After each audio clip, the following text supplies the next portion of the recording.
time to start doing some planting. Let's first talk about what we're planting and why. First up, tomatoes. We've got early girls and super sweets.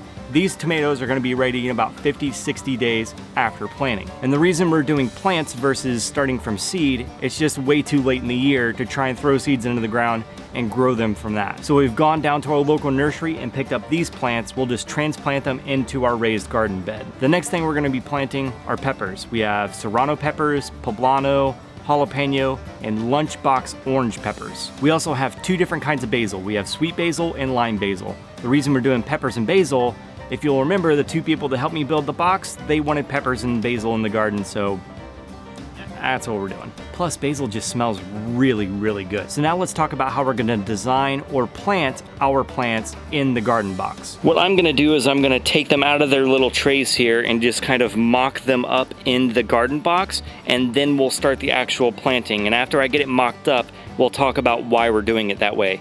Let's start with our tomatoes.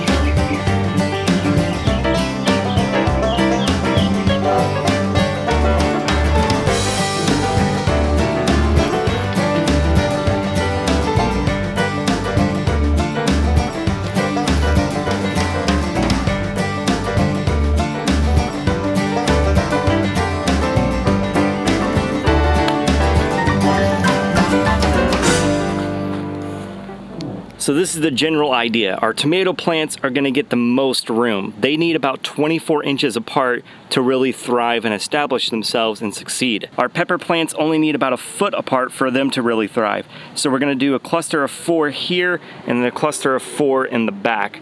With our basil plants, same kind of story. We're only just gonna do 1 row of basil on this side, and they only need about a foot to really thrive and grow. So let's get to planting.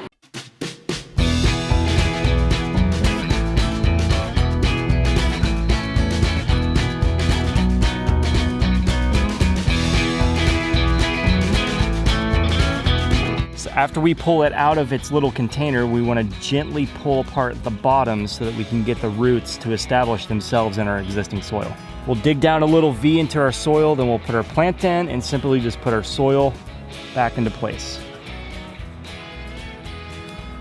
Now when we're planting our plants, we want to plant it with the stalk pretty much all the way down in the soil, but not too much to where our leaves are touching the ground. So if you plant it too far down, just go back in there, pull it up, put some soil underneath it, and you're good to go. What's cool about tomato plants, and this one's a really good example, it had a really long stem on it, so we buried it a little bit deeper than normal.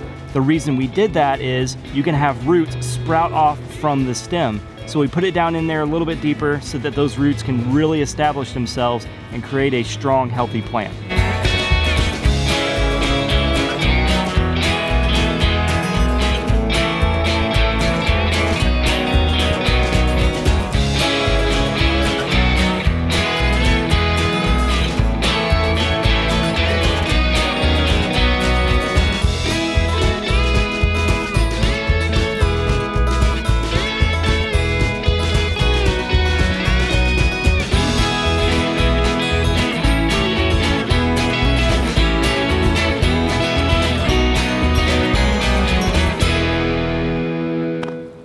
So there we go, all of our plants are planted, everything's looking good, we're happy. So the reason I went ahead and put in the tomato cages is for spacing.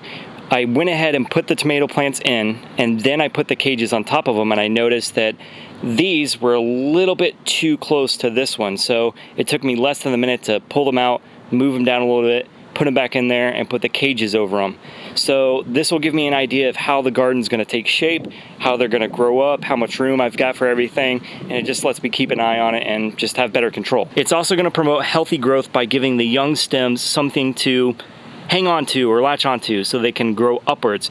For example, this one, these limbs right here were touching the ground. We were able to put our cage in, lift these limbs up, and gently place them on the cage so that they have something to support them so that they can grow up and thrive. Another thing we want to do is give each one of these plants a little bit of fertilizer. We're going to take some 10-10-10 and sprinkle it around each plant. This is called side dressing, and the reason we want to do this is to minimize the shock of the plants getting into the bed. It's going to give them a little bit more nutrients, it's going to help them thrive, it's going to help the roots get down and establish themselves and just really make them a little bit stronger going from essentially the potted plant to the bed. After we get our fertilizer down, we're going to give it a good soaking so that fertilizer can get down into the soil and start to work. After we do that, we're going to put down our mulch.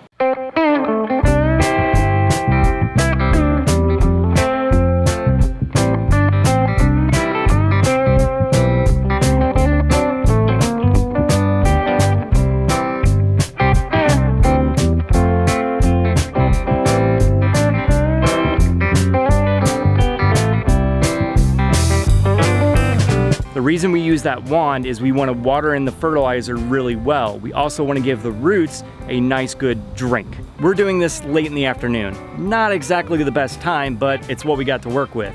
The optimal time to do this is early in the morning when temperatures are cooler. The reason for doing this early in the morning is the root system can soak up that water and use it throughout the day.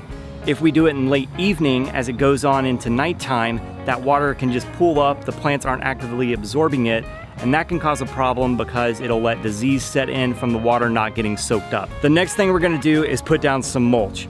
We're working a little bit backwards here. Typically, we would run our soaker hose system throughout our garden, but we're gonna go ahead and put down our mulch because we've got some significant rain rolling in.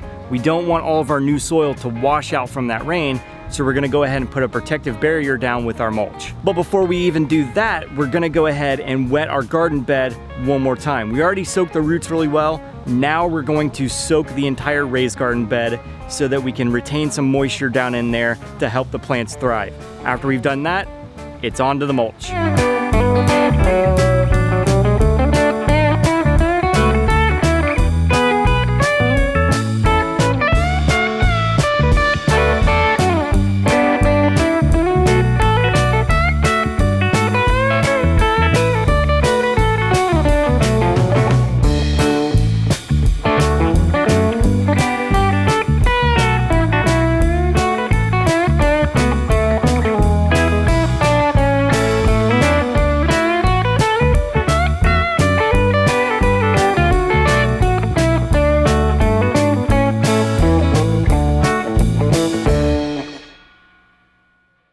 Let's talk about the mulch real quick. There's lots of schools of thought out there as to which mulch you should use. Some people will use wheat straw, some people will use pine straw, some will use wood, some will use bark, some will even use newspaper. I reached out to our local extension office, asked them what we should use. They said it's fine if we use plain pine bark. So that's what we did. We grabbed a couple of bags of pine bark, we put it down in our bed, we're good to go. The rain is rolling in, the bed's all set up and ready to thrive. That's it for this video.